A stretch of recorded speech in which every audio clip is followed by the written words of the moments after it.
Good evening, ladies and gentlemen. Everybody found a seat, good.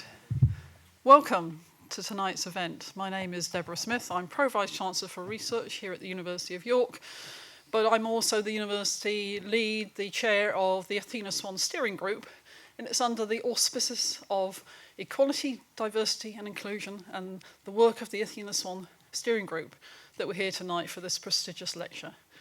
I can think of at least three reasons why this should be a celebratory event. Firstly, we have a first-class, fantastic scientist as our speaker. More of that shortly. Secondly, we launched our new strategy for equality, diversity, inclusion at the university just recently, and we'll be putting the actions of that strategy into place as we move forward. And that's an exciting time for everyone to enact those principles that underline everything we do at this university. Thirdly, we should be celebrating our achievements under the Athena SWAN scheme. The university goes from strength to strength, and the number of our departments, not now just science departments, but departments across all disciplines, gaining recognition for the work they do in furthering the careers of women. But particularly tonight, celebrating the 10th anniversary of our Department of Chemistry, who've had a Gold Award for 10 years, the first department in the country who've had that accolade, and we should be celebrating that very strongly and very loudly across the UK. So, lots of reasons to celebrate. We're going to have a great talk. I'm now going to introduce the head of the chemistry department, Professor Duncan Bruce, to introduce our guest speaker. Duncan.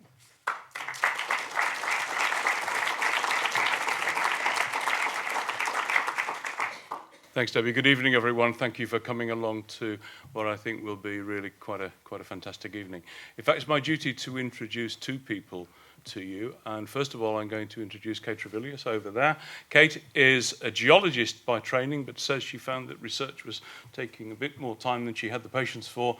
And so she got bored and wanted to write about other people's research. So she became a journalist, has won awards for that, and now writes regularly for quality newspapers. And once the lecture is over, Kate will have an interview with Carolyn, and then there'll be a panel discussion that she will chair. But before that, if I may, with no disrespect to anybody else, the main act, Carolyn Bertozzi, sitting in the front here.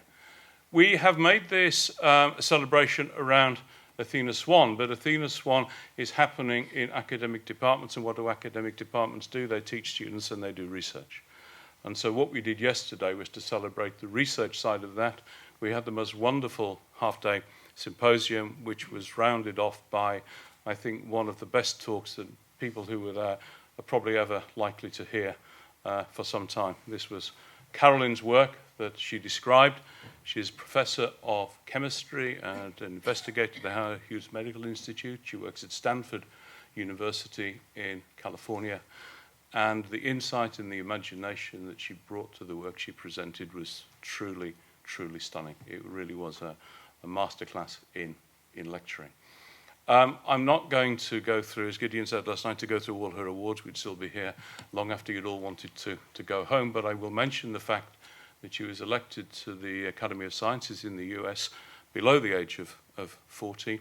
And only in the last 10 days was elected as a foreign member of the Royal Society of London, which is really quite a very significant achievement. Very few of those people are elected every year, and we're very pleased. We're delighted that she was able to accept the invitation to come over and spend the time with us, and it's with great pleasure that I now ask her to give her talk, The Long Road to STEM Diversification. Carolyn.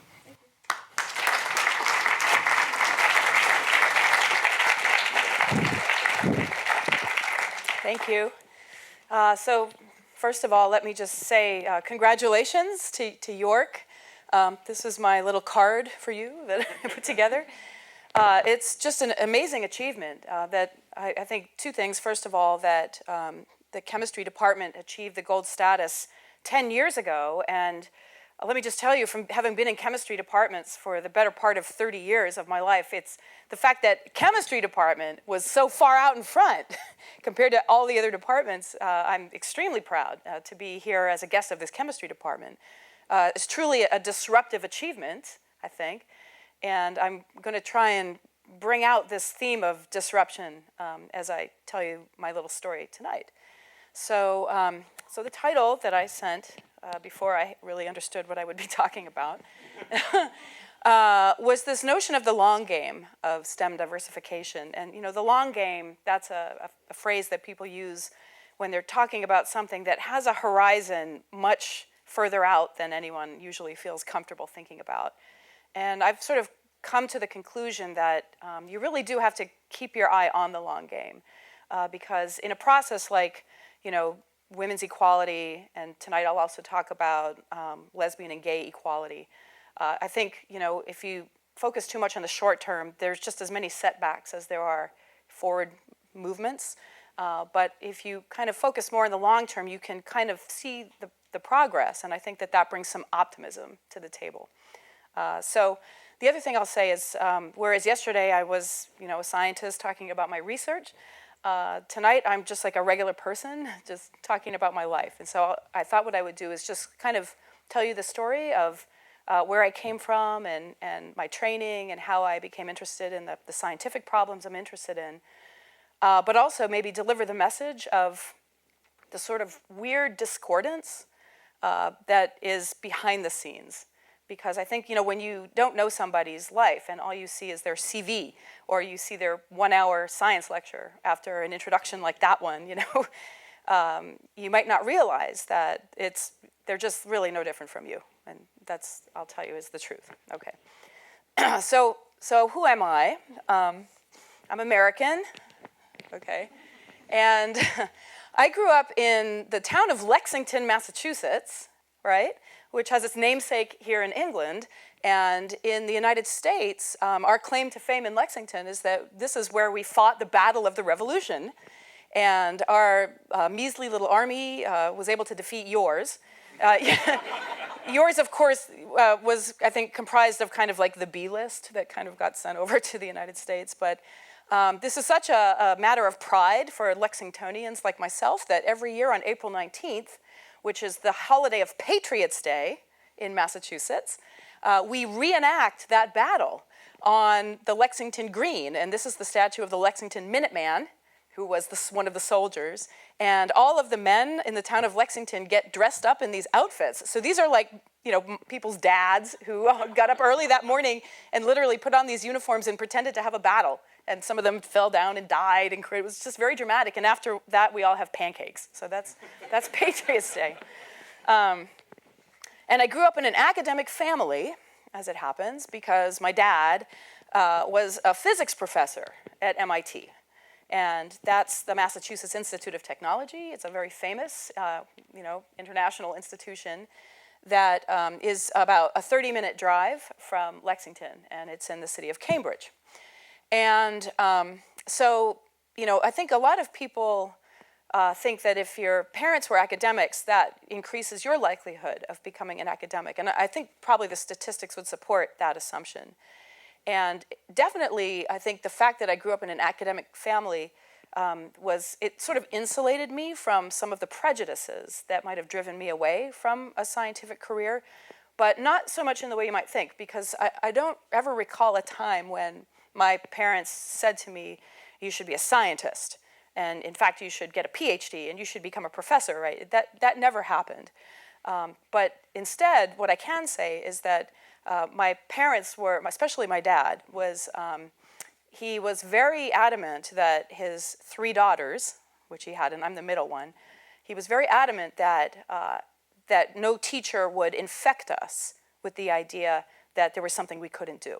Okay, and he was always talking about, like, you can do anything you want. When you grow up, you can be anything. And he would say this over and over and over. And we're like, Dad, give it a rest, okay, whatever, And now, in hindsight, I realize why he was like so anxious about instilling this message, because I was born in 1966, and that was a time when there were very few girls, who were interested and encouraged to think about science. My mom was a full-time mom. And she never got to go to college. She wanted to, because she was smart and did really well in high school, and she was the valedictorian of her class in high school. But her parents did not think it was a worthwhile investment to help financially support her to go to college, and she couldn't make the money by herself. So that was her story. And so when I grew up, my mom used to, whereas my dad was like, you can do anything you want, my mom was more like, don't end up like me, that was sort of the message that she delivered, which is not able to have a career because she wasn't able to have an education. And she worked as a secretary at MIT, and that's where she met my dad, because he was a grad student there, okay? So I had that insulation when I was growing up. But the truth is that if someone had asked me the question that everyone seems to ask kids all the time, right? What do you want to be when you grow up? I'm sure I would not have said, I want to be a scientist or a professor or anything like that. In fact, I don't think I even knew what my dad did. I knew he was a physicist, but I didn't know what that was. And I knew he was a teacher.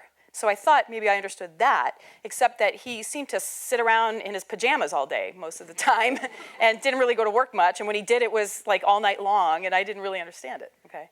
So what I wanted to do was that, right? I would have said, oh, it'd be great if I could make a career as a professional soccer player.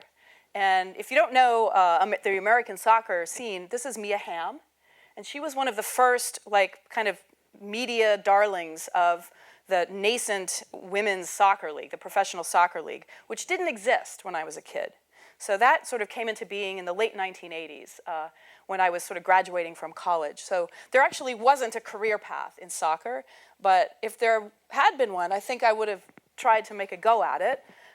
And since there wasn't one, the other idea I had is that I could be like a sports announcer, right? Like down on the field and doing the play-by-play, and because I really love sports, and there were actually a few women who were kind of breaking into that business at that time. So I sort of thought about that. My parents, even though they never told me I had to be a scientist, they also were concerned that, if I didn't have any practical skills, I might never be gainfully employed. And so for a while, I thought maybe I could be a doctor, because that was like what everybody else was thinking about, so why not me too? So I went through a phase of I want to be a doctor, and even in college, for a few years, I was like a pre-med, and I want to be a doctor. And I loved animals, and so I thought, well, you could just add a dog, and now you're a vet, right? So that would have been a good idea. And then, by the time I was graduating from high school, I had sort of shifted my focus, and at that point, I thought I could be like Joan Jett. That would have been a really interesting career path, because I like to play music, and then when it was time to go to college, you might think, for somebody who wanted to be Joan Jett, it would be a strange choice to go to Harvard University, right? Which is what I did. Except that actually, it just so happens that at Harvard around that time, there was a budding musician who ended up being actually quite successful, and that was Tom Morello, who founded the band Rage Against the Machine and Audio Slave. And so he and I played in a band together in college for 2 years. And we were a heavy metal band, and he wrote music. We played his original pieces, and who's ever seen Tom Morello on TV or on videos? He plays with his tongue, all that. So he did all of that in college, and I had my big 80s hair, and we were this 80s hair band, And then, he was 2 years ahead of me, so he graduated, and he decided he was going to go to Los Angeles and just try and make it in the music scene, and he tried to convince the rest of the band to come with him. And I remember thinking, my parents would kill me if I dropped out of college to go join a heavy metal band in Los Angeles. So I said no. And, so that's how that went, anyways. And, it's funny because, in science sometimes, like famous people, right, people will look at you, Gideon, and say, oh, you're a rock star of biochemistry. And, you're not, actually. None of us are, so. Yeah, this is, it's just very different, from him. But anyways, instead, I went to Harvard, and I was a pre-med, and I had to choose a major. And it seemed that biology would be a good major to choose if you wanted to study medicine, and that's what everyone else was doing. I didn't have a better idea. So I declared that major, and then I started taking classes. And one of the classes that I had to take as part of the biology major was organic chemistry. And that was the first time an academic subject really gripped me. And I absolutely fell in love with this subject, against all expectations, because prior to that experience, I had had zero affinity for chemistry. I didn't enjoy it in high school, even in my freshman year of college, where I took a general chemistry class. It was just terrible. And this, I swore, would be the last chemistry class I would ever have to endure. It was a complete surprise when it just absolutely clicked with me. And I decided that year, my second year of college, that this was my calling. And I didn't want to be a pre-med. I knew that whatever I did, it had to involve organic chemistry. And so, as a step in that direction, I did what undergraduates do, which is I tried to secure a position in a lab, right, to do research like over the summer or part-time during the school year. And this was the first time that I had the experience, amazingly enough, that I had the experience of working really hard, trying really hard, doing everything right, and completely striking out. And I couldn't get any lab to give me a position. It was just I went door to door. At Harvard, I also went to MIT, and I went to Tufts, two other universities that are kind of in the neighborhood. And I could not get into a lab. And does anyone know who that is? American? I'm cheating though, 'cause I'm from Boston. David Ortiz, right. So that's Big Papi, and he was one of the sluggers for the Boston Red Sox. And even he strikes out once in a while. That's what's happening here. He's retired now. But I struck out, and it turns out I didn't know this, and this was the first time that I kind of understood something about gender discrimination, because oddly, I'd been so insulated from this kind of problem just with my family and my upbringing. But what I learned at that time, at least in my environment, was that women were not welcome in organic chemistry labs. And that seems like a strange thing to say now, here in 2018. But, you can kind of go back, and I just pulled a bunch of photographs of, chemistry students from that era, from Google Images. I have no idea who these people are. These are not my class. But this is, I look at this and I say, yeah, that's what the grad students looked like at Harvard when I was a student there. And, maybe she, hung in there for a year or two before she quit the program. But otherwise, it was these guys or these guys or these guys. And the funny thing is that back then, which again, we're talking now like the mid-1980s, so 1986, let's say, already for, almost 2 decades, there had been on the books a law called Title IX. And Title IX was an addendum to what was called the Civil Rights Act in the United States, which was passed in the late 1960s. And Title IX basically said, it was a law that stated that you basically cannot use federal funds, which are the taxpayers' dollars, right? You can't use federal funds in a manner that discriminates based on all of these different things, but including sex at the time. So what that means is that if you're a researcher and you're taking money from the federal government to do research, right, like from the National Institutes of Health in the US or from the MRC, that you cannot use those monies in a way that's discriminatory. But that clearly, when faculty have a stated policy that, sorry, girls are not welcome in my lab, that's a Title IX violation. That's actually, they're breaking the law. But Title IX was never enforced. It existed on the books, but it was never enforced until much later. And I don't think to this day it's ever been enforced in the context of research funding. It's rather kind of known for being enforced in the context of sports. Right? So if you spend this much money on men's sports, you have to spend this much money on women's sports. But anyways, these Title IX violations were rampant back then. And the funny thing is that even though the faculty that I interacted with was begging for a lab job, uniformly said, sorry, the truth is that, I can't have women in my lab. They would say that as a stated policy. And somehow back then, me and some friends of mine who had this experience, I don't know how this happened, but we just were like, oh, okay. We just sort of kind of put our head down and say, oh, man, I guess this is the way it is, and, what are we going to do, and, is there any sort of back door that we could get through? I don't know why. We just didn't even challenge it somehow, and I just can't believe it. And this is like one of the moments when I say this that I actually have this feeling of optimism, because I look in the audience at people who are students, and who's a student? It's nothing to be ashamed of. Okay. Right. So if a professor said that to you, you would annihilate them on Twitter, okay, right, that night, right? There'd be like a firestorm. Nobody could say that outwardly as a policy and have it just be accepted now. But back then, somehow we were like, all right, I guess, okay, so we have to check the box. I guess can't do organic chemistry. Okay, note to self. Go to the plan B, right? That was the culture. Okay, so what was the plan B? And for me, I just basically went up and down the halls in the chemistry department at Harvard, and I finally found somebody who was willing to give me a chance at doing research.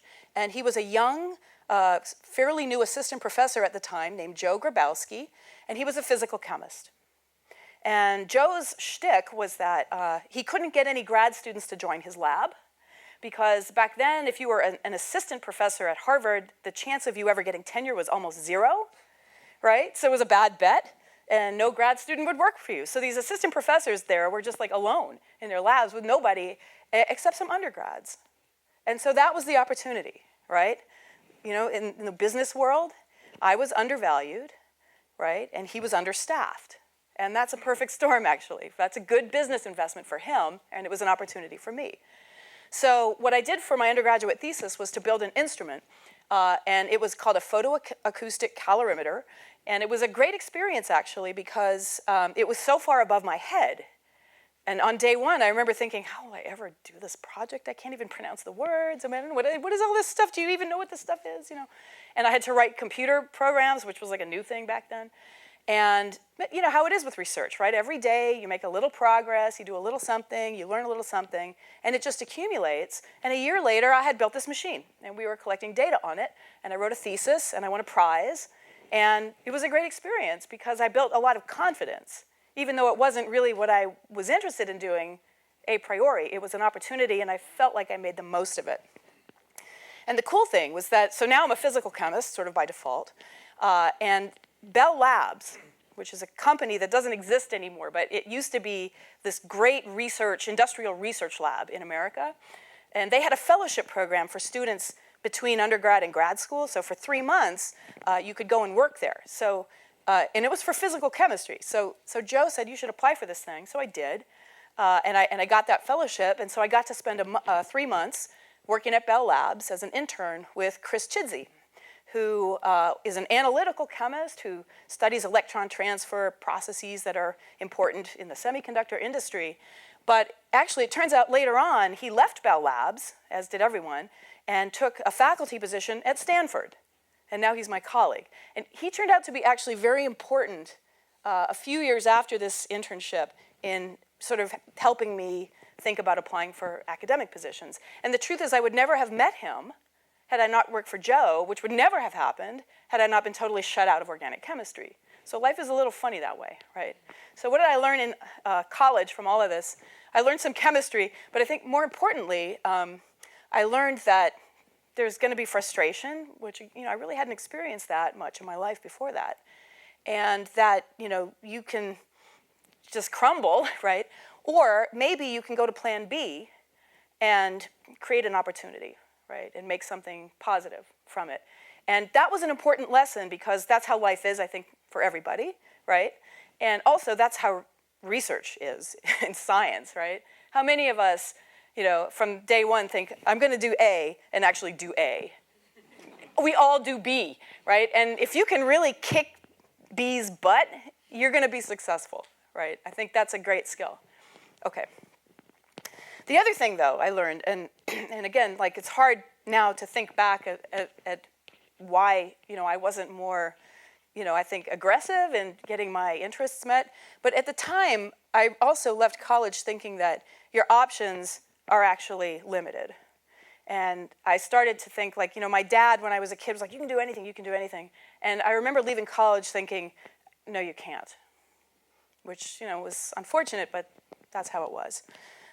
So again, there's like, I use this image because I think when you don't know me or when you don't know anybody who's just like a person whose career is now a model for success, you might think that their life was like that, right? That they started here and then they did all the right things to get to there as quickly as possible. But my experience was not like that, right? My experience was this, where I didn't know where I was going, and I didn't know how I was going to get there, and it was more like, what are the opportunities in the moment? And it's hard, I think, and again, I'm thinking back to what it was like in the mid-1980s, and I think I can give myself a break because something else happened while I was in college, which is that I came out as a lesbian, and that was also around the time when it was very difficult to live in America as a gay person. And I remember in college, one of the most devastating things that happened was a Supreme Court decision in the United States, which is infamous, called Bowers versus Hardwick. And this was a Supreme Court decision in which these things called sodomy laws were challenged. And fundamentally what those laws did was to criminalize gay people, just by definition. And that law was challenged, and the Supreme Court upheld those laws and reinforced the notion that I was a criminal. And it turns out it depended on what state you lived in, whether you were a criminal, right? So me and my friends would go drive to New Hampshire, the border of New Hampshire and Massachusetts, and be like, now I'm a criminal, now I'm not, now I'm a criminal, now I'm not, and it's funny, but not, right? So, and this was difficult because people used this precedent to discriminate against gay people in the workforce, right? So it was like legitimate for you to fire somebody from their job because they're criminal, right? So gay people had to be very closeted because you could get fired. And there were some laws in certain states that banned you from certain professions, and teaching in a public school was one of them. And so, honestly, if someone at this point asked me, what do you want to be when you grow up? I wasn't sure I could be anything other than a criminal. I wasn't sure that I'd ever have a job and that anyone would hire me, because that was the climate at the time. And so one of the ways that I coped with that problem was I basically decided I needed to move away from my home state, my hometown, and move to a place where I thought that I would have a shot at a life and a career as a gay person. And back then, in the mid-1980s, that place was San Francisco, okay? So when I was looking for graduate schools, I took out the map. I had never been to California, by the way. So I grew up here, and once I took a plane here, to New Jersey, and that was it. I'd never been anywhere. So when I was applying to graduate schools, I took the map out and I put my little pin on San Francisco, my actual pin, there's no iPhone, right? So a map with a real pin. And I kind of looked what was around there, and I discovered, UC Berkeley is there. And it turns out they had a very good chemistry program. So I applied to Berkeley, and I got in there, and so then I started my PhD there. And then something amazing happened, because when I applied to Berkeley, again, in my head I was still a physical chemist, and Berkeley was very strong in physical chemistry. But then when I got there, I sort of remembered that I had fallen in love with organic chemistry.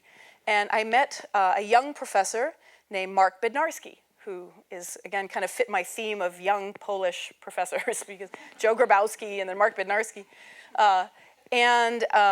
He had just started. He was setting up his lab and was very keen to recruit students to his lab. And he was an organic chemist. And when I went to talk to him about, the prospect of joining his lab, instead of saying, sorry, I don't want women in my lab, it's too distracting or whatever, he was like, oh yeah, great. And I just remember thinking really, seriously? He's like, yeah, great.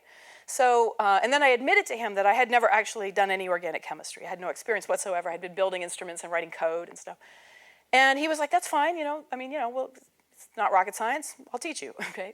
So it was amazing, actually. And so I finally got to do organic chemistry. And the kind of chemistry that we did was the chemistry of sugar molecules.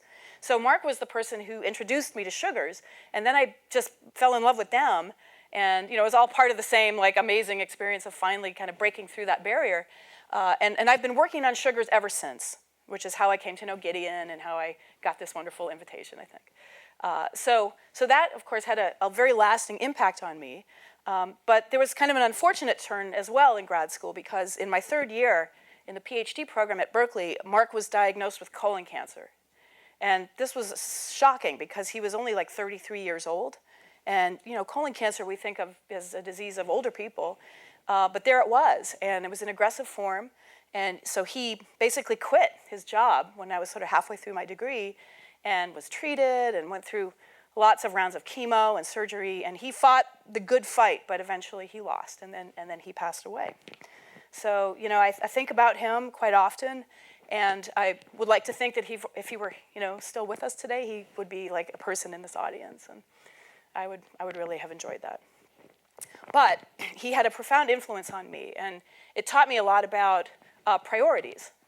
Because, I think it's easy when you go to grad school to basically develop a tunnel vision where all you do is think about your problems, right? Your chemistry, your reactions, your thesis, your career, and so on. But Mark was in such a dire situation with 2 young children, it kind of ripped us out of our little bubbles to see a bigger picture of his humanity. And I think that was important for me because, again, in my parallel life of being a gay person in San Francisco, that was also the period of the AIDS crisis, okay?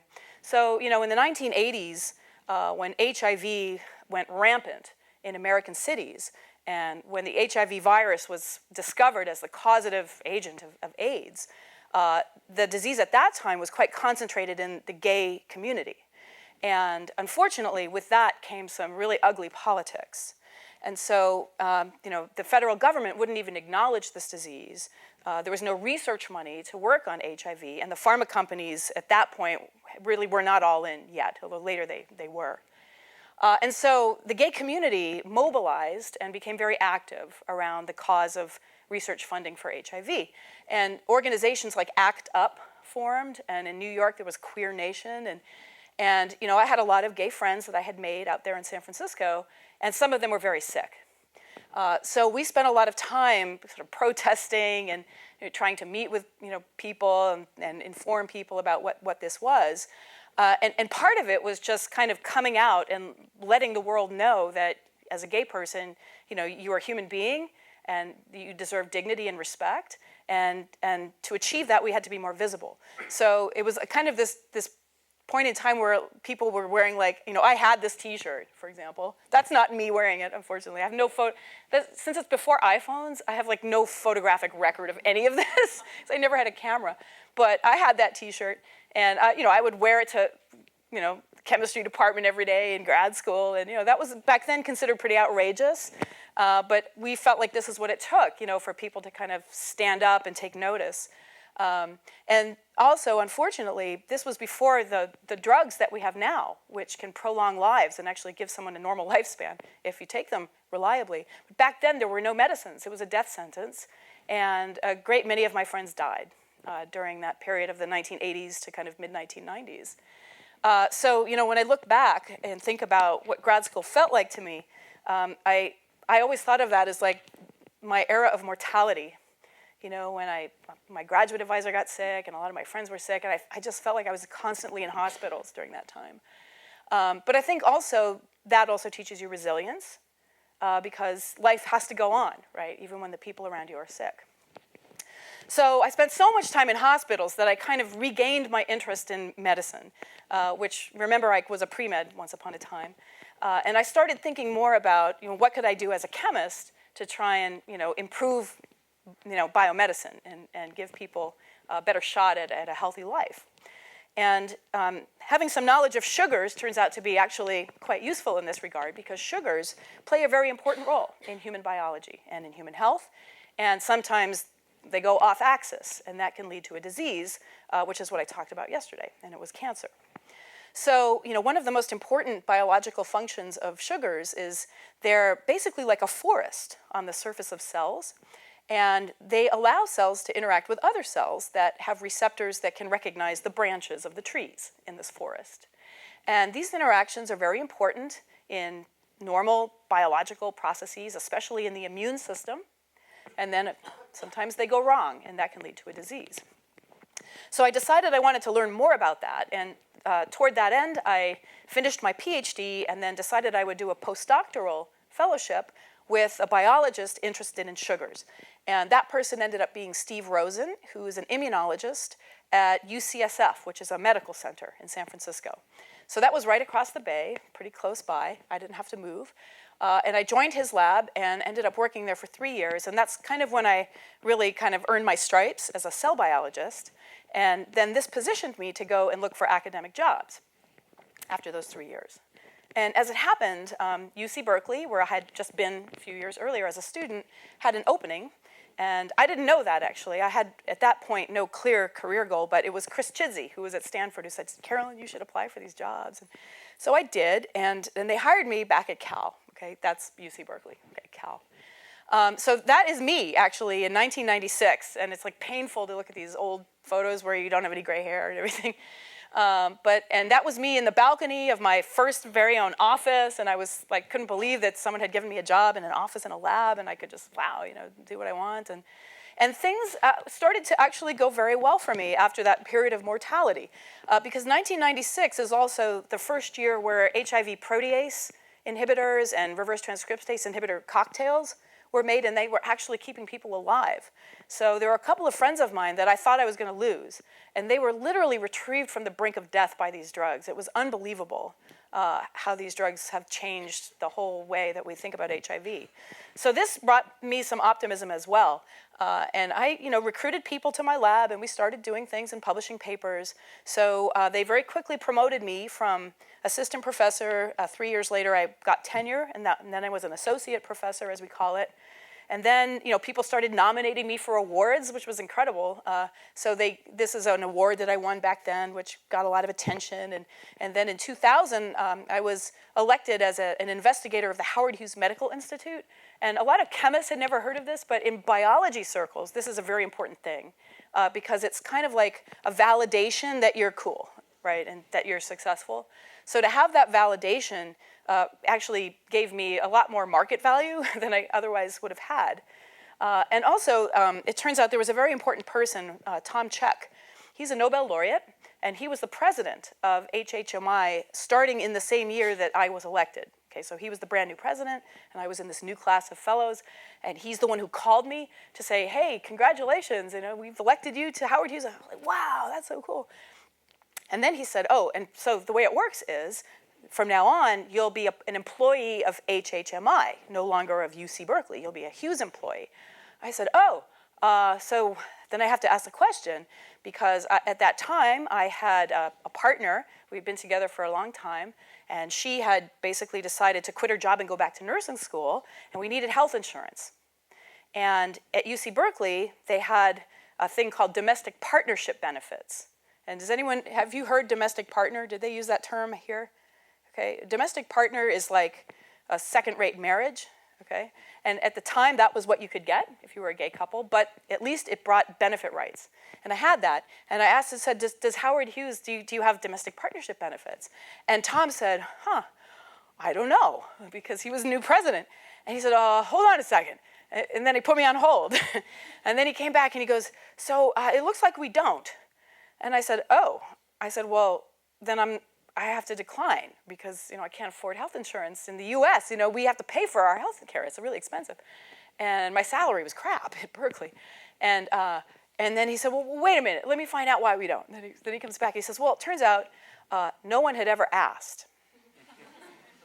I was like, well, all right. I said, let me be the one to ask. Can I please have domestic partnership benefits? And he said, hold on a second. Let me call you back. So then he calls me back. It's like 30 minutes later. He goes, okay, I did it. I'm the president. It turns out I did it. He said, now we have domestic partnership benefits. Just like that. And then a week later, I got like an updated version of the employee handbook with like a new chapter Z at the end. And it was like domestic partnership benefits at HHMI. And I was like, wow. So there it was, man. So that was, I think, a harbinger of more good things to come. And I won't go through all the very lovely events that I got to participate in, but again, we published stuff, we got recognized, I won some awards, and everything looks so great, right? So this is like the me that you invited here to York, okay? But what was happening throughout this whole period, and again, now there's another era. So we passed the mortality era. So we kind of went into this thing that I called a marriage ban era. And, if you're not in the US, maybe this doesn't ring a bell, but you must have had something like this in the UK too, I'm guessing, this kind of debate. All right, so what happened is, at that point, things were going well in my career, but not so well outside of that, because I had a partner. It was a pretty serious relationship, and I was getting to the age where you start thinking about a family and things like that. But that also was the era where straight people started to get uncomfortable with the idea that gay couples had these domestic partnerships, and sometimes they were adopting children, and there was this sort of groundswell of opposition to any more advancements in gay rights. And so what happened is, in California, in March of 2000, a group of people that were sort of fueled by religious organizations put a ballot onto our annual election, our voting ballot.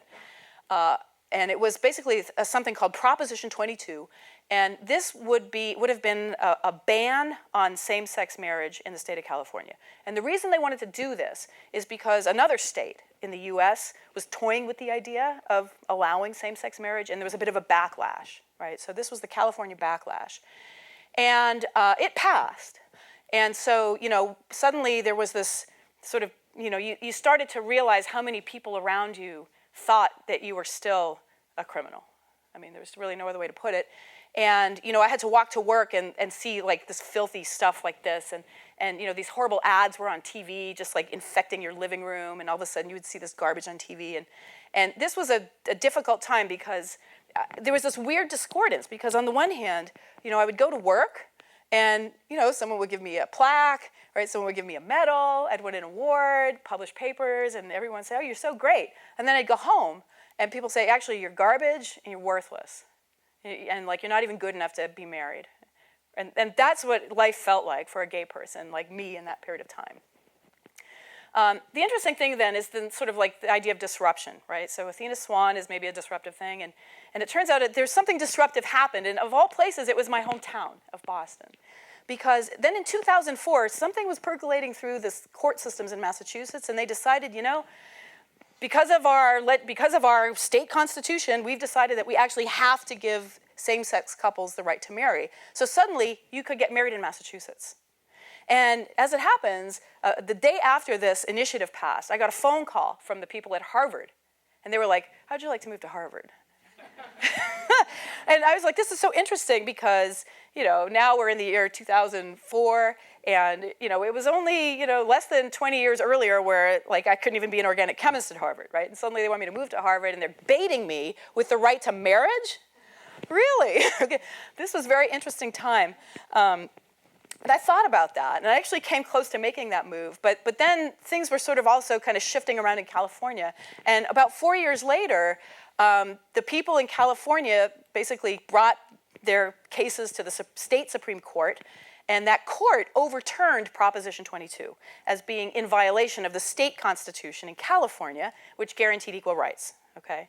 And so all of a sudden, in 2008, you could get married in California too. And this was like just in the nick of time because when this passed, my then partner and I were pregnant, and this guy was born just a few months later. So that's my oldest son, Josh, and he was born September 15, 2008. And at the time he was born, and right a few weeks before that, we knew that our marriage rights in California actually were tenuous. And that's because there was a political movement underway to try and overturn that Supreme Court decision and to actually change the constitution of the state to ban same-sex marriage, okay? And signatures had been collected, and we knew that there was going to be another vote on the ballot in November, right? So starting in June, we could get married. We were pregnant. He was due September, and we knew in November there would be a vote. So we had to get married before November, okay? And we had a scheduled C-section for September 15th, so we got married on September 11th. And my then wife was pregnant out to here, and it was a shotgun wedding. We drove to City Hall, got a reasonable parking spot, and I dragged my secretary as a witness. And we threw it together very quickly because we were worried about that vote, okay? And sure enough, 2 months later, that vote happened, and it was a ballot initiative called Proposition 8, and it passed. And this was the same election in which we elected Barack Obama. And in California, Proposition 8 passed. So you can imagine what that might have felt like.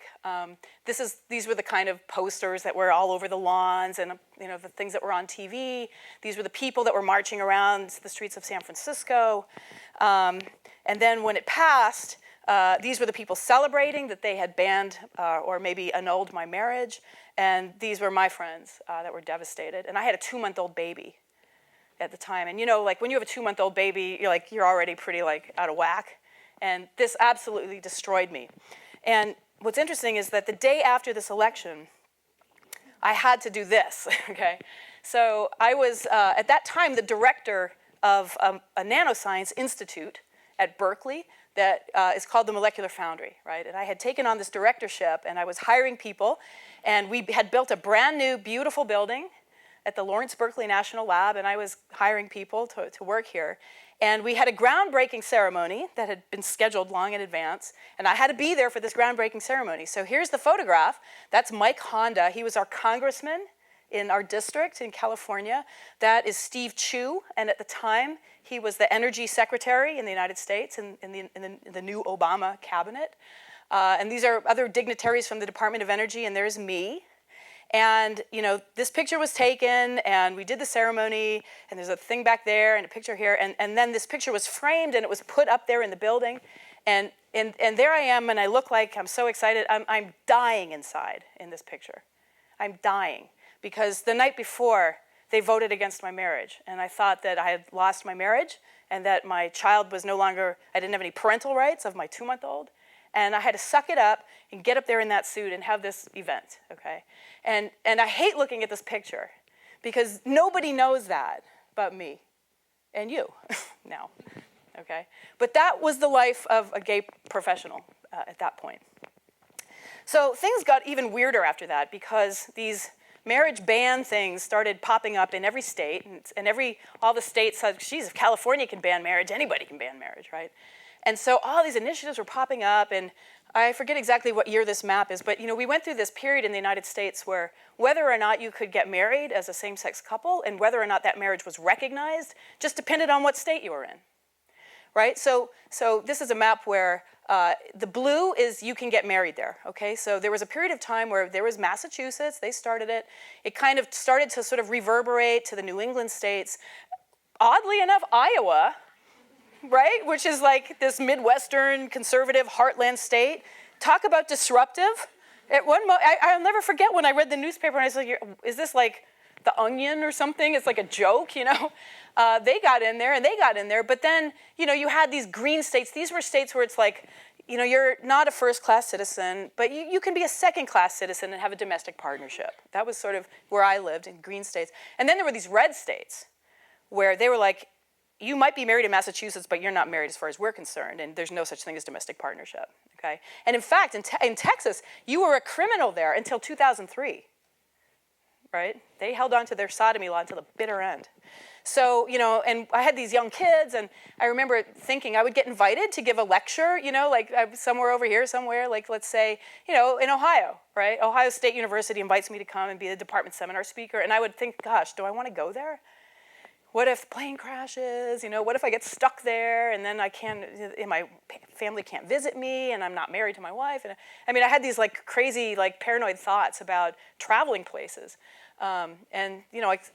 I had to kind of work through all that. But meanwhile, we decided that little Josh, who was our first boy, would need some reinforcements. We didn't want him to be alone in a world where people didn't respect his parents. So my wife, this is Monica, she would kill me if she knew I showed this picture because she was like asleep on the couch. But she was very pregnant with our second boy. And then he was born, and he was born in, there he is. There's me. He was born in, 2011, and he started to grow up, and there he is when he's, maybe a 1-year-old. Is he handsome? Look at that. And then 2 years later, we had our third. Tried for a girl, but got a boy. So my mother says, you have 2 boys and a boy. That's okay. So, and that is Noah. I was sleeping on the floor. And then, they grew up in Berkeley, and we just, tried to be a family as much as we could against all of this political crap. And this is, I don't know, at this point, they were probably like 5 and 3 and some months old. And then they continued to grow, and I thought this was a great picture. This is last Halloween, and they were wearing their Halloween teeth. Right, so that's Josh, and now at this point he was, 8 and 6 and 3. Okay, so life just continued to go on, and then in 2015 I had a really interesting professional opportunity, which was to move to Stanford, and I thought it would be a great thing to do because my interests in medicine continued to grow, but Berkeley, as amazing as it is, did not have a medical school, but Stanford did, and in fact we're building a new institute there that will be a translational medicine institute, and I'm learning a lot. But then again, things happen in a way that's sort of funny because I, got so busy with my kids and just so, busy trying to balance everything that I kind of stopped obsessing about the marriage bans and the political wins. And then some amazing things just kind of happened, right? So in 2013, there was a really important Supreme Court decision in the United States that struck down a very toxic law from decades earlier, which was a law that basically said the federal government will never recognize any same-sex marriage no matter what, okay? And that got struck down. So suddenly, if you were married in Massachusetts, you were also married in the eyes of the federal government. That was a new thing. But most importantly, people kept challenging all of these laws, and finally, in 2015, 1 month before I moved to Stanford, there was a really important landmark decision which finally gave full equal recognition of marriage for everyone in the United States under the federal law. So, and CNN had a news story that night, and remember those maps, that map with the patches of different colors of where you could be married and not married, and all the complexity of that, and just, it disappeared overnight, right? And that was it, and suddenly, like, I could cross a border and still be married, and still be the parent of my children, even after we drove 10 feet, in a certain direction.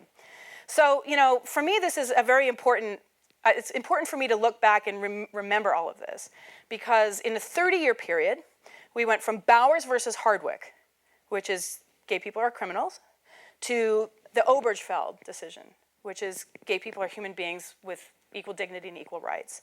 And, there's a saying that, is used again and again and again in the context of civil rights battles, but it was, a quote from one of the legends of American civil rights, which was Martin Luther King, that the arc of the moral universe is long, right? It's a long game, but it bends towards justice. And I think that that's true. It's certainly been true in my experience. And let me then leave you with this one last slide, because I think, here, one of the issues we're here to talk about also is gender equality. And, there's a lot of research now on gender bias, its origins and its consequences. And it's depressing, right?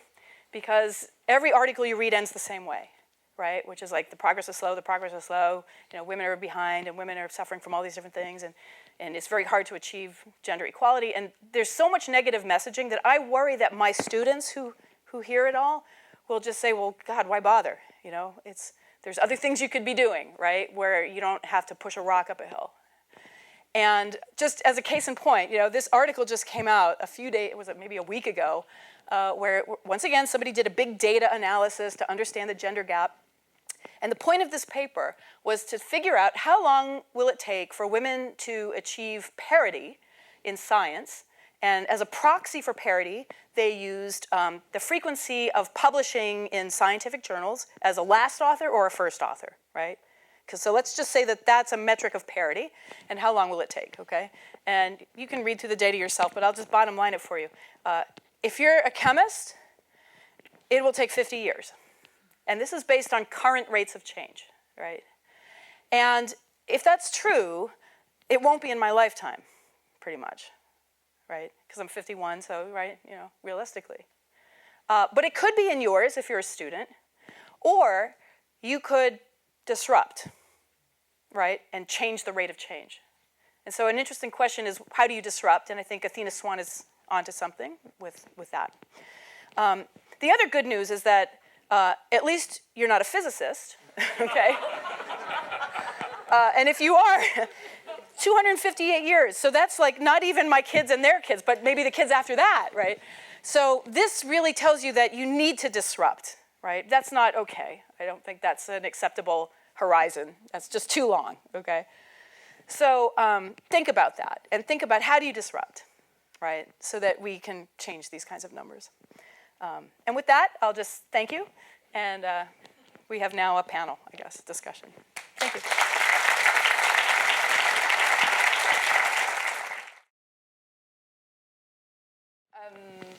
I was interested and I was entertained by the fact that where you've ended up now is in some ways serendipitous, and there's been quite a lot of circumstance. And one of the worries we have here in the UK in particular is that there are not enough girls studying science subjects, and there's a recent study that came out showing only 1.2% of girls or something do physics. So what do you think? 1.2 of girls, not 1.1 or 1.3, 1.2.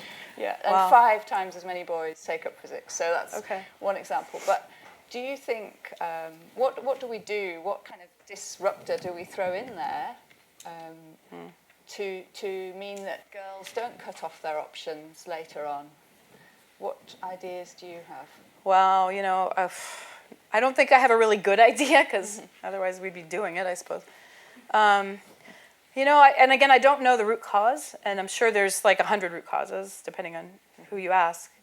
But I think, you know, for me, it was really helpful that I was insulated from the subconscious messages that you can't do science, and I was insulated until I was old enough to have a shield of confidence, so that when I finally was faced with that, which happened in college for me, that, you know, you can't do this, it's not, you know, it's not for you. I had enough of a shield of confidence to know that that was bullshit, right?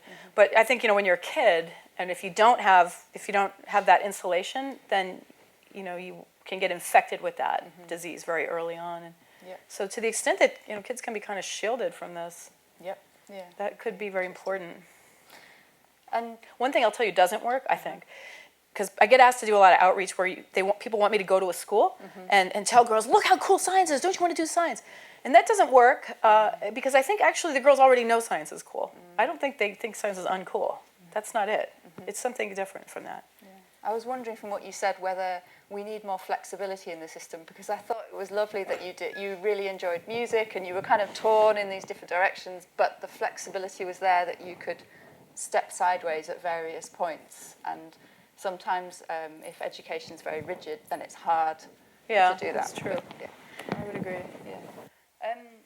The other thing I sort of noticed is you've been willing to be very out and prominent and fight battles, and in particular, I mean, being a woman, your name is obvious that you're a woman, but other aspects, so saying that if somebody's lesbian or trans or disabled, that isn't always so obvious. And you've been willing to get out there and fight for your rights. Do you feel that that's something, the only way we're going to change it is if everybody is willing to come out and say, give their background as well as their career? I think, you know, Harvey Milk, who's one of the great, you know, legends of gay rights activism, he basically his platform was that you have to be out, you have to come out, because if you're not out, then you're you know, saying without words that you're ashamed, and that's a problem. But you know, I don't think we should be like a Pollyanna about how like everyone should just be out and be happy, you know, because I lived in very sheltered environments. You know, I lived in the Bay Area and even Massachusetts. So these are very liberal environments by comparison to some others, and there's still places where people don't have job protection, actually, right? So there's many states that there's no, like, you can be fired for being gay. There's no protection in the workplace. And, you know, people just can't lose their jobs, right? They have families to support. And so, you know, I mean, I understand why people would prioritize their family and stay in the closet for the sake of preserving a job or something. I mean, that's just the reality, you know? But it definitely doesn't help the cause. No, I think being out is important. And honestly, the older you get, the more impossible it is not to be out. I mean, how would I pretend that I don't have 3 kids? How would I pretend? What would I do at the school? You know, I mean, how would I pretend that I don't have a wife? And would my kids have to pretend that they don't have a mom? I mean, where does it end? I mean, it's completely hopeless when you really see it through, unless you live a lonely, isolated life. But that's no life at all. In terms of the academic and employment environment you've been in, what kind of measures do you feel have supported you most, or what kind of measures do you want to introduce to your employment environment that support people from different backgrounds and empower everybody? What do you feel has been most helpful? Well, I think the interesting thing is that I'm of the mind that homophobia is just a different brand of sexism. It's really rooted in the same problem. And I think, you know, it's important to be very inclusive in how you interact with your employees and how you interact with their families and their partners and their children. I think giving people flexibility and letting them know that you support the things that they want to do besides work in the lab, right? I think that helps a lot. It engenders trust, so that they can feel that they can communicate with you. So yeah, I mean, in my lab at least, you know, I have my little microcosm. I try to be very flexible with my coworkers who have families, and You know, I know how crazy that is, and you know, they tell them, don't worry, whatever you have to do for your family, you just do it. You don't have to like ask permission or sign forms or count hours of time up. And I don't like, you know, that's for HR, but it's not for me. Right? And so that's clear. And I've always had, you know, a kind of a pretty good mix of men and women, and I've had gay people and, you know, straight people, and so that, you know, I think I've had a pretty good mix of people, which, and, you know, everyone learns from each other too. Sure. Of course. Yeah. I noticed that you use Twitter quite a bit. Yeah. Do you feel that social media platforms and in general being open with the media has been something very positive? Is that a powerful way of changing things? I don't really know. It's a good question, because I tweet and I don't know who's who's reading it, if anybody. It's anybody on Twitter? Yeah, right, okay. You know, to be honest, I didn't know anything about social media, and the only reason I got on Twitter is because I took a job as a journal editor-in-chief for ACS, and they were like, oh, you have to go on Twitter and promote your journal. I'm like, oh my God, what is that, you know? So I didn't really know anything about it, and this was like in 2015, so it hasn't been very long. Yeah. And they set me up with an account, and I was like, what do I tweet? And they're like, well, just follow other feeds and you'll get the hang of it, right? So I started doing that. And I got addicted to it pretty quickly. And the great thing about it for me is it helps me keep up with current events and news and journals. Like I'm reading articles. Like I was like not reading the literature, honestly, because I had 3 kids. Believe me, you just don't care about the literature on your 3rd kid. You know? Like my students will read the literature and tell me if I have something I need to know.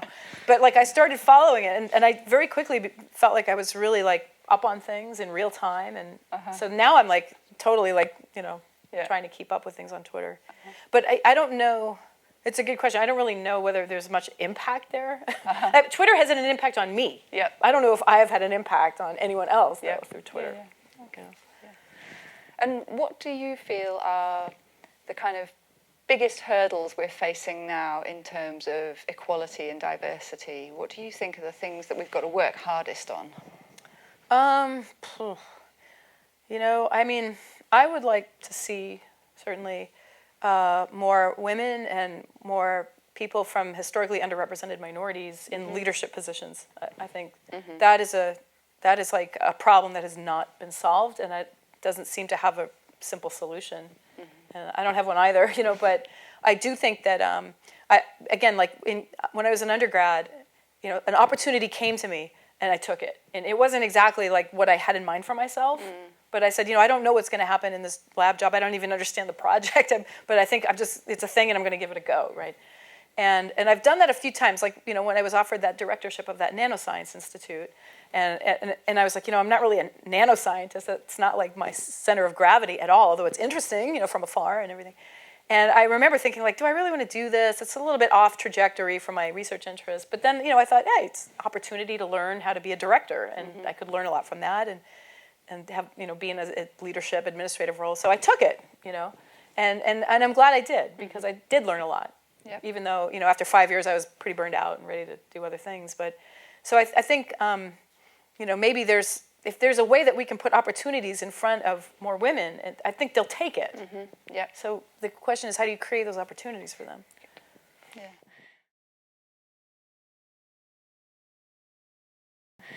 Let's invite up some of our panelists to see if they can help us answer some of these questions. So David Bass, Dave Smith, and Liz Rousell, please come and join us. I'm going to let each of you just introduce yourselves and tell us your background. So Liz, do you want to start us off? Yes, can you hear me? Is that working? I'm Liz Rousell. I am the corporate R&D director for a company called Johnson Matthey, 200 years old. So when I entered in 1993, a long time ago, I can honestly say it was very white, middle-aged male. I'm now the first woman corporate R&D director, and I'm extremely proud to be in that position. So, yeah. Dave. Yeah, so I'm Dave Smith. I'm a professor in chemistry here at York. I have to say it was amazing to hear Caroline talk so eloquently about being a gay chemist, because I am as well. And one of the things that's really key is that environments get it right to be able to support chemists with hidden diversity issues. It was mentioned before that LGBT plus is often a hidden issue. And if departments get it right for women in science or ethnic minorities in science, or the more overt diversity issues, I think that it helps people in hidden diversity positions to be confident in how they'll be received. So, you know, for me, my husband has cystic fibrosis, and the department was super supportive when he needed a lung transplant, and I went off for 6 weeks in the middle of teaching time, and everything could just be dropped. And when we then went on and adopted a little boy, and I wanted to work part-time and have adoption leave, all of the policies that have been developed around women in science meant that I knew that I could take advantage of the same things, and me being out and gay was not a problem within that environment. And so I think getting environments right for LGBT plus chemists is really important, and people with other hidden diversity issues as well, like mental health and so on. And that's something I've really benefited from in my career as an academic here. So. It's good to hear. And David? I'm David Bass. I'm the Scotland Programme Manager for Advanced HE, which is a little bit odd, but we used to be Equality Challenge Unit, so I'm one of the policy managers from ECU, which runs Athena SWAN. And I think my role is, how do we shorten those timescales that Carolyn was talking about? 258 years. Exactly. How do we do that? How do we do that faster? What works, and where are there opportunities for quick wins? And I think a particular question is, are we doing things as effectively and efficiently as we can be when it comes to departmental activity, Athena SWAN? And are we beginning to build on and transcend the departmental and institutional work that we're doing to really challenge sector norms and processes? Are we beginning to deconstruct our ideas of meritocracy and some of the default assumptions about what success looks like, ideas around who the default people are in positions of power? So I'd like to open it up to all of you and offer you the chance to ask our panellists some questions. So has anybody got a question? Somebody at the back there.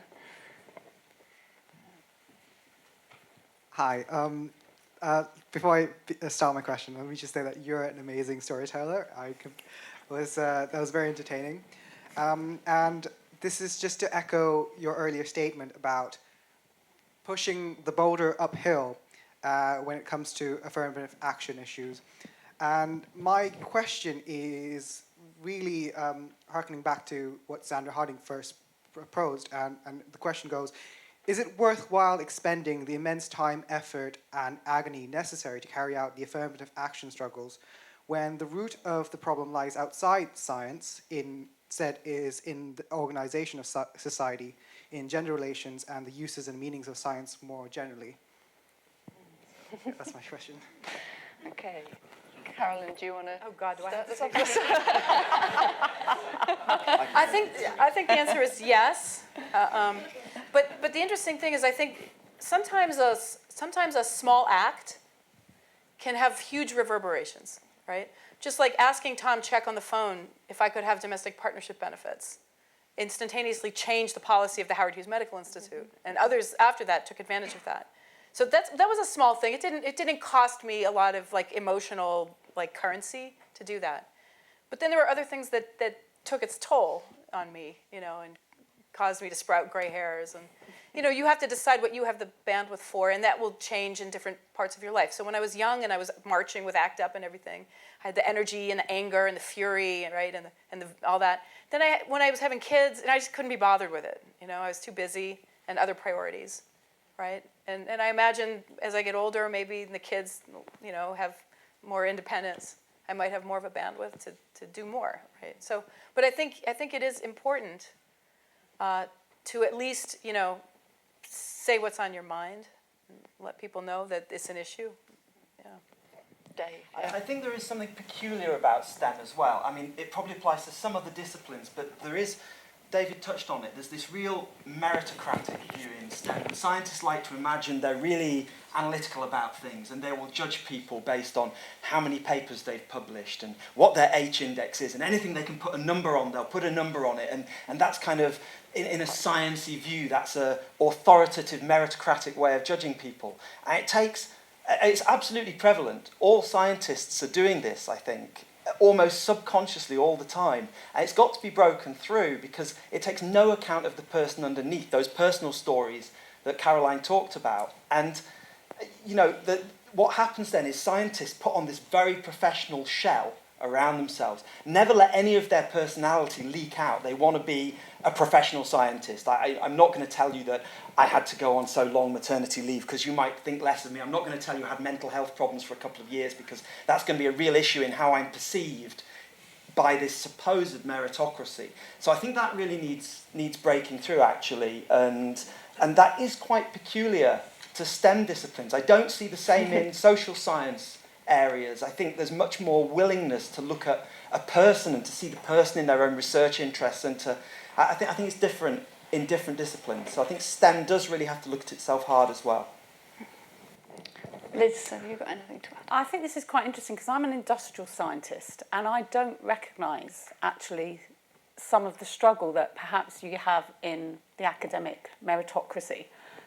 Not that I'm saying it's easy, but I think you can win battles in small ways. Going back to that point, you always should be authentic and human. Never do anything that you don't feel comfortable with or happy to talk about.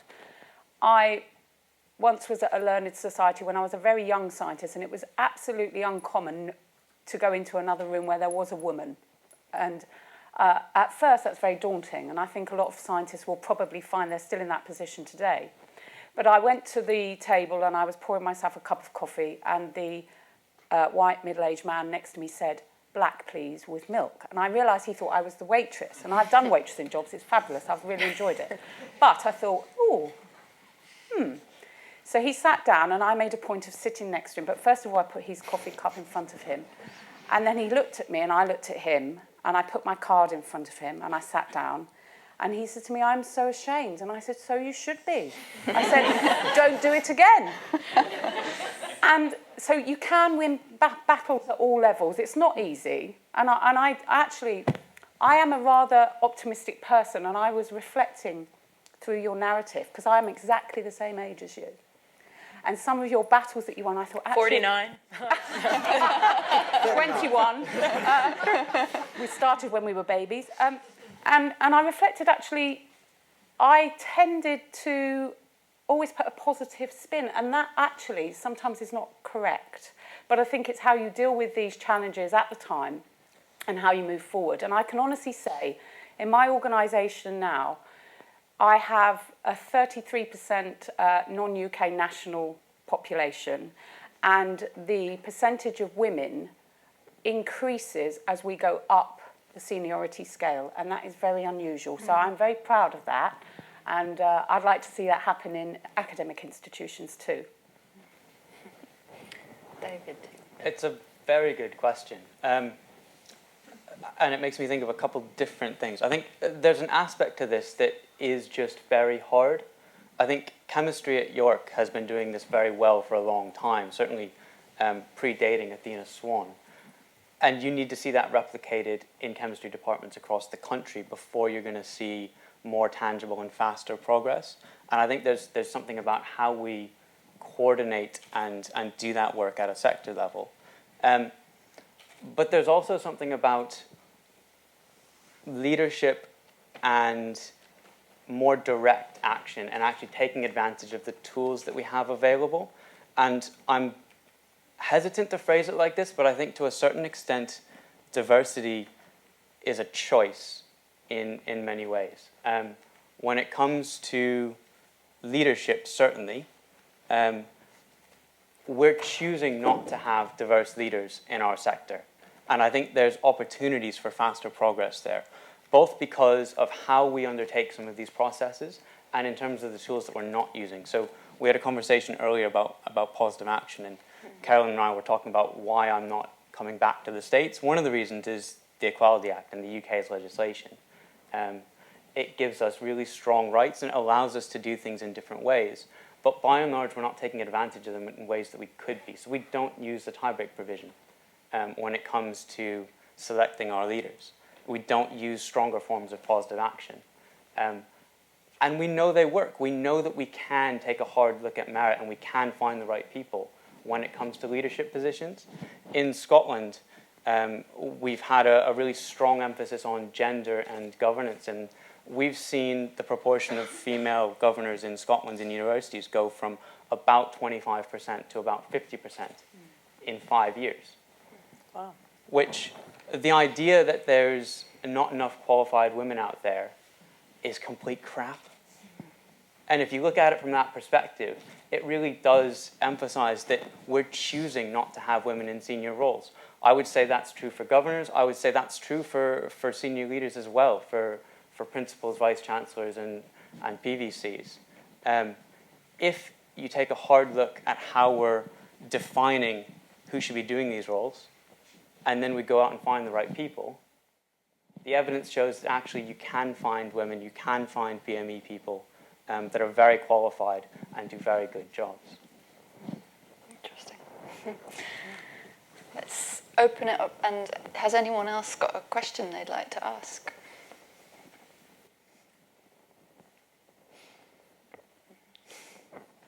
Yeah, we've got one down the front here.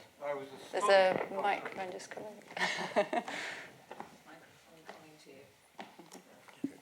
I was astonished by Iowa. Yes. How can you explain that? My wife's from Nebraska. Oh, yeah? Yeah. You know, I can't wait to Right. get home and tell her. well, first of all, Iowa has always been the Midwestern state with a bit of an attitude, right? As the show me state, and they do their own thing, and they don't care what anyone thinks. That's their culture. And, these things, I don't know enough about the local politics of Iowa to understand the origin of this. But, it's funny how things can happen in a very ad hoc way, where the right combination of people at the right time say the right thing that inspires the right people, and the thing goes out of catalytic. And that's what happened there. Maybe we should study that. And, on YouTube, well, the thing is, I remember at that time, you can Google on YouTube, like Iowa, same-sex marriage, like what happened, right? And there's clips of town hall meetings, and there's clips of the state senate, people up at the floor making speeches at the state senate of like what was going on there. And I remember listening to some of these clips and being so impressed with like the politicians who were promoting this, and most of them actually were talking about their children. And it was interesting because before that time, when children were brought into the conversation about gay rights, it was always as a weapon against gays. People would say, well, gay people are perverts, they're going to recruit our children, brainwash our children, or molest our children. That was like the dialogue that you had to listen to. But all of a sudden things changed, and instead people were saying, well, what about the gay couple's children? Don't they have a right to have married parents? And that just totally changed the conversation. And then someone said, gee, gay people have kids? Huh? And how many are we talking about? And in California, there were 40,000 children whose parents were gay couples. 40,000 children were deprived of married parents. And when you start having that conversation, I think people are not that cruel at some level, right? So that's what was happening in Iowa. And so I remember hearing these speeches, and I was just like cry, at 2 a.m. with my earphones on, and my kids are asleep, and I'm watching YouTube videos and crying, and I think I imagine that they just got momentum that way. And that same momentum you saw many years later in California and other states, when children were brought into the conversation in the way that they always should have been brought in. The other thing is people were talking about their own gay kids. There were some senators who would get up and say, my daughter's gay, and this and that. And that's another thing, I think. For some reason, people didn't realize that gay adults started as gay kids. They think we were just born adults or something. But in fact, we were all kids and gay and having to deal with that, right? So that came out as well. Yeah. There's a question at the back.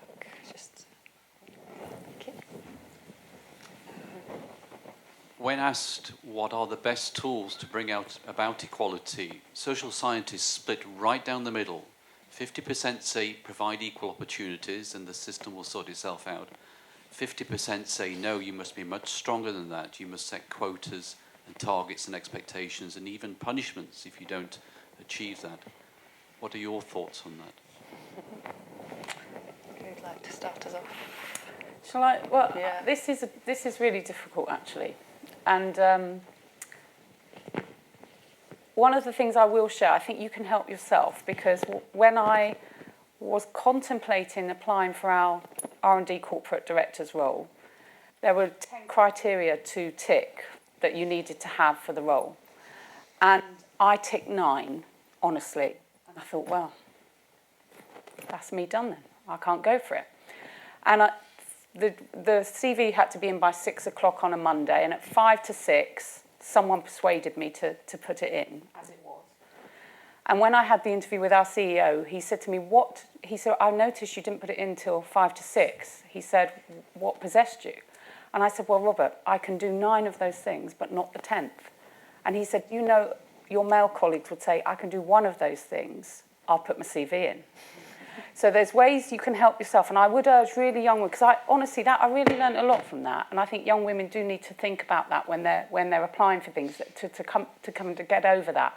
I personally think making sure that you have a 50-50 requirement when you're selecting, if you possibly can, that's fabulous. But I know that my young engineers and scientists absolutely hate the thought of positive discrimination, and they really reject it as young scientists. So there's a balance here. It's worked for me how we're doing it. Could I describe in a process how we're doing it? No, it's a much more human thing. There are lots of skilled people around, and I think if you also can see people that have done this, you know, whether you think you're a role model or not, you will be, because when I was around, certainly there were no female science directors or managers. And I think you do, once you've done something, it's a lot easier to tell other people that actually it wasn't so painful as you thought, and it was liberating, and there are choices. And I think for STEM, what we do have to say is, I mean, I go into nursery schools. I think you have to get them really young, whether they're boys or girls. But the one thing I would say about STEM careers is the diversity of opportunity. You do not have to be in a white coat at a bench. And I think we have to make sure that people understand that, because it's a fabulous, fabulous set of skills to have, regardless of what you end up doing. Can I? Sorry. Go on. You're far better qualified to answer. Well, this is one of the, and I'm going to get up and take advantage of the fact that you've got slides. Before I do that, who here would feel uncomfortable getting a job because they were given an advantage in the process? Yeah. So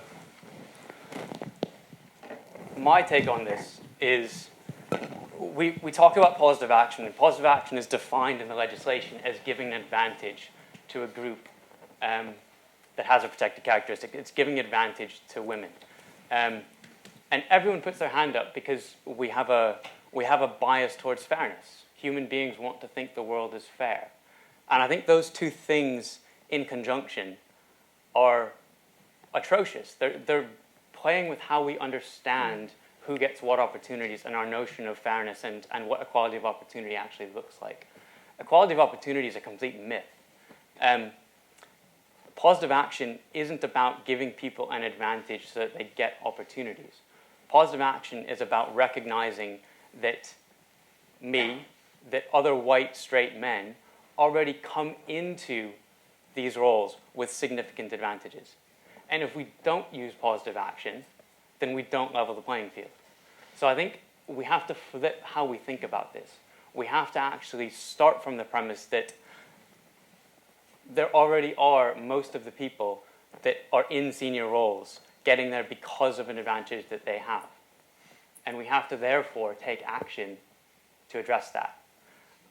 That's the theoretical bit. The other side of it is the evidence, actually. We've got a lot of evidence now that shows that when you require outcomes, things change. Athena SWAN's a really good example of that. There's lots of initiatives in STEM departments similar to Athena SWAN that are mostly just tick box exercises, and they don't change things. Athena SWAN is changing things slowly, but it requires outcomes. You don't keep your gold award if you don't see progress. And that's why we're seeing more female professors. We look across Athena SWAN applications from year to year, every 4 years, you see small increases in female professors. When the Scottish government turns around and says, actually, we're going to have 50-50 women on our boards by 2020, And if you don't do what we're going to legislate, people turn around and find qualified women all of a sudden. So outcomes matter. And I think requiring outcomes works. And I think it makes sense if you think about it from a different perspective. Sorry about that. Do you want to add anything? I was going to say, on affirmative action, I think it's particularly useful when you can tie it to some evidence base of outcome. So one area that I work in at the university is widening participation to socioeconomic background, basically. And there's a lot of studies out there that show that kids from lower socioeconomic background, when they get to university, they may have had 2 grades lower at A-level, but they perform the same in their university degree as the kid from a better socioeconomic background who was 2 grades better off than them at A-level. So there's the evidence base there to say, why are you not offering entry places to kids from lower socioeconomic backgrounds 2 grades lower than kids from higher socioeconomic backgrounds? Because they will get the same outcomes at the end of a university degree. And we have programs here in York where we work with those kids. We get them into campus and we work with them and they do assignments, and if they engage well with the process, they get the lower grade offer to come here and study at York. I think when you can evidence clearly that there is that kind of thing, I'm fully in favour of affirmative action. And broadly though, I'd say I believe in targets, but if you fall short of a target, which can happen, I don't believe in quotas and punishments, but I believe that you should be made to reflect on why you haven't hit your target, which could be 50-50, it could be 80-20. So I think targets are a very, very positive thing. Quotas and punishments you have to be more careful with. Carolyn, do you have any? I don't have anything to add. I think you guys have discussed the issues. I will say if you use the American Black civil rights movement as a model, then you would see that both tactics were equally important. Because you had Martin Luther King, whose tactic was one of peaceful, protest and sort of messaging in a positive way. And then you had the Black Panthers, which took to the streets with violence. And they said, we're going to have to force people to give us our rights. That's punishment. And one wouldn't have been as effective if you didn't have the threat of the other, honestly. The other thing is, I think, some people don't believe until they actually see the experiment, right? And so I know, like, in my former institution at Berkeley, there was a time when there had never ever been a woman in the physical sciences, and people thought to hire one was a risk, because who knew if it would work out? There was no evidence, right? that a woman could actually function as a professor in the way everyone thought professors had to function. There literally was no evidence, so you didn't know, right? And same with same-sex marriage. Like, the reason that Massachusetts thing, that one-off thing in 2004 was so important is because there were all these theories about how same-sex marriage would lead to the downfall of society. And since there was no same-sex marriage, you couldn't prove them wrong. There was no evidence, right? And Massachusetts became like the experiment. And all of a sudden, year after year after year, same-sex marriages were happening. People were getting married. Society persisted. All the opposite-sex couples didn't go and get divorced. Their marriages didn't fall apart, which everyone theorized could happen somehow. And so, nothing bad happened. So now you had the evidence, right? So I think forcing people to diversify their faculty is one way to you have to get the evidence. And once you have the evidence, there really isn't an argument.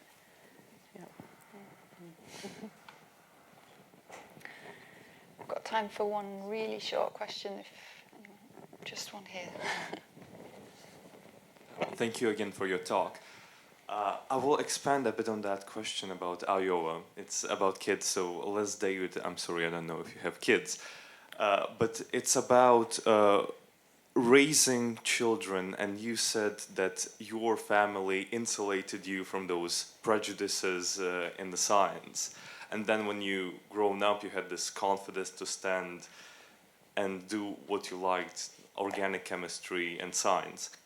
So are you going to insulate your kids as well from the prejudices of being a lesbian, gay, or straight? We're trying, but it's hard because they're so affected by everyone else around them and everything they see and everything they hear, and they know that most of their friends don't have two moms. So they know it's weird, it's different, it's rare. I mean, they know that. They figured that out. And their friends ask them questions, it makes them feel weird about it, So that's our world. That will be something that they have to deal with as they grow up. But we try. We still live in the Bay Area, which is better than a lot of places. And I'm so glad that the world has changed so much so quickly. I'm so glad, because when Josh was 2 months old and Proposition 8 passed, I really felt like, what world is this? And especially the ads. How do you have political ads on TV during election season? Isn't it awful? You don't have that here? Not the same. Not the same. Oh, it's awful because, and I remember there were times where I was sitting there and holding, he was like this little baby, and of course he unaware of what was going on, but like all of a sudden, before I could run and switch off the TV, some horrible ad would come on about how same-sex couples want to hijack society and do all. And I was like, oh my God, and I was like covering his ears, because I just had this reflex to like shield him from this awful stuff. I wanted to smash the TV. And, I mean...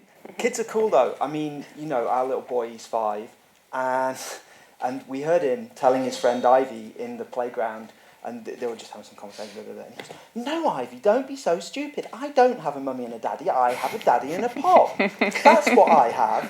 And then one of his friends came up to him and said the other day, I want 2 dads like you. My dad takes me for ice cream, and my mum shouts at me all the time. I'd quite like to swap my mum for pop instead.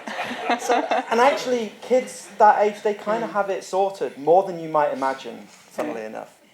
I have 2 sons. One is 17, one is 14, and they would be extremely disdainful if I even implied that you couldn't be whatever you wanted to be, whatever flavour, shape, whatever it is. They think it's really odd that I would even have that conversation. They've been brought up with gay uncles, friends that have 2 mums, friends that have 1 mum. They're really quite. They're just like, they think it's weird if you even want to talk about it. It's just normal. And I think that's really nice. It's really refreshing. They think I'm weird anyway. They're teenagers, so everything I do is weird, of course, and wrong. But I think that's lovely. And actually, we've always tried to bring them up to... Yeah. I've always said to them, if you treat people with kindness and respect, you will get it back, regardless of who they are, what they are. And I absolutely believe that. One of the, I guess, just to bring this back to science and chemistry, one of the things that your talk made me think of was actually the idea of science capital. There's research at King's at the moment that's looking at why do some women stick with STEM subjects when others don't? Why do they choose it when they're at school? And one of the really clear findings is that girls and women that have that interaction and understanding of science, often through family ties, have the resilience to stick with the discrimination that they see as they progress through the pipeline. And I think when we're talking about, one-off outreach initiatives to schools don't tend to work, but what does, that idea of actually there's something that we can build in pupils and in girls around their knowledge and understanding and appreciation of science, that actually does tend to work. I think when I was reflecting back about this, I went to a girls' school. All of my science teachers were women. All of my teachers were women, actually, which I thought was absolutely normal. I was really shocked when I went to do A-levels and my physics lecturer would not make eye contact. And I thought I spent lots of my time doing this, thinking, what is wrong with this man? And consequently, I am absolutely dire at physics. I do honestly think there is no substitute for an excellent science teacher in your early years. And we should relish them and we should encourage them. And the other thing I would reflect on is when I got to university, I didn't have a single female lecturer. And I thought that was really odd. So early on, all I saw was women in science. And as I went through my career, it became completely the reverse. And I am sure, for me personally, my positive interaction with female scientists early on was very good. I didn't think it was an abnormal thing to want to do. I thought it was absolutely fascinating. It was not unusual to want to do it. It was only became odd to me as a woman scientist when I started to look at A-level and degree. Interestingly, there's a group in our department, CIEC, who go out and do interventions at primary school level with kids, and they have industrial partners, and they go and talk about the chemical industry specifically with groups of primary kids, and they track those kids over many years to see the outcome of the interventions that they have. And they've separated that out by gender, and one of the interesting things they find is that intervening with primary kids and explaining about chemical science and chemical industry has a bigger impact on the females in that cohort than it does on the males, whether that's to do with stereotypes that those kids have, even at that age, that are being broken down by seeing industrial roles and the diversity of industry roles. It's done in that very open way, and I think those early interventions, primary age, really matter. Alas, we've run out of time. It's been really fascinating to have this debate, and it's made me think a lot more. Right now, I'm going to invite Saul Tendler up to give us a vote of thanks. So thank you very much indeed. I'd like to start by thanking Carolyn for a hugely inspirational and honest lecture, and you know, the rate of change, the pace of change is profound. We live in a slightly different world here, but at the same time we should be very cognizant of the importance of equality and diversity, and take it seriously. Within the university, we choose to take it seriously, and it is very important to us. One of the ways that we do this is through Athena SWAN, but there are many other ways. We inculcate our policies and consider very carefully the impact of equality and diversity on all things that we do. The Chemistry Gold Award is truly outstanding. I should say in a previous life I worked in a department who would have handed over many treasures to get anywhere near gold, and we never did. Chemistry, having a gold award is outstanding. To have it for 10 years is phenomenal, and we should congratulate the department on such a fantastic achievement. I think at the same time we should recognise that it's more than just chemistry. It's chemistry, it's HR, it's colleagues across the university who support this activity and ensure that other departments are going forward for such awards, and indeed other departments live the life and walk in an appropriate way to support all staff, all students from whatever background they have. It's been a really special night, not least with your lecture, Carolyn, but also with the panel discussion, Kate. So thank you both, and congratulations again.